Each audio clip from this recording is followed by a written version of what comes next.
Buongiorno everyone, my name is Matteo Capodaglio. We are starting a new chapter of this YouTube channel where we will talk about food, cuisine and farming. Today we will talk about one of the biggest protagonists of Italian cuisine, Parmigiano Reggiano. Outside of Europe we can also find Parmesan, which is not related to Parmigiano Reggiano. But so, what is the difference between Parmesan and Parmigiano Reggiano? Parmigiano Reggiano is a hard cheese produced only in the northern part of Italy, in an area that is adjacent to the longest Italian river, Po. The area where Parmigiano Reggiano is made includes the provinces of Parma, Reggio Emilia, Modena, Mantova and Bologna. One of the reasons behind the uniqueness of Parmigiano Reggiano is a bacteria that is transferred from the grass to the cow, to the milk, to the final Parmigiano Reggiano. Parmigiano comes from unpasteurized milk and its only other ingredients are rennet, which is a product of the stomach of ruminant mammals, and salt. One of the 3.6 million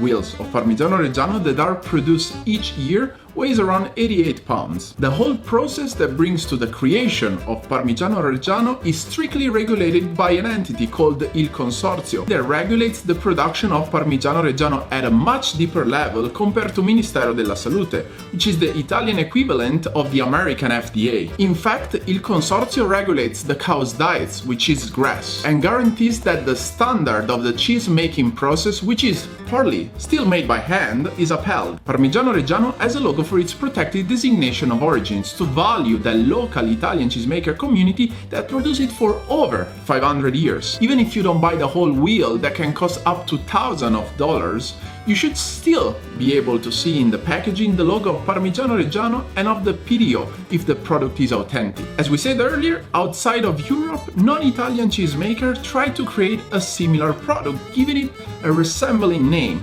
This is a phenomenon known as Italian sounding. When we are outside of Europe and we buy Parmesan, we must know that the rules that lead to the final product might be a little different. Let's talk about ingredients, for example. Some Parmesan producers add cellulose, an anti-caking agent, and potassium sorbate, a flavor preserver. And even the aging process is different. For Parmesan, the minimum is 10 months. For Parmigiano Reggiano, 12 months. And just after those 12 months, the Consorzio inspects each wheel. If the wheel passes the test, then it gets the logo of the Consorzio to guarantees for its quality. In Italy, but also all around the world, it's very easy to find other varieties, not just the 12 months. There's the 18 months, 24 months and 36 months. And the aging process is paramount when it comes to the notes that the cheese has.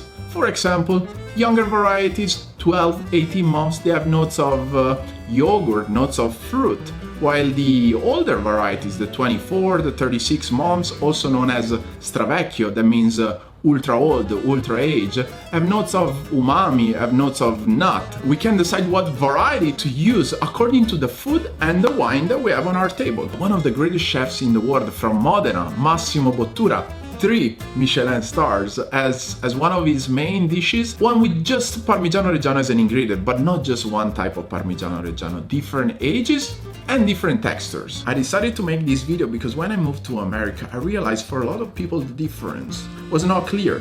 It is important to understand that Parmigiano Reggiano is not just Parmesan imported from Italy. It's a different product that comes from a different cheese-making process. So which type of cheese should we buy? Parmigiano Reggiano or Parmesan?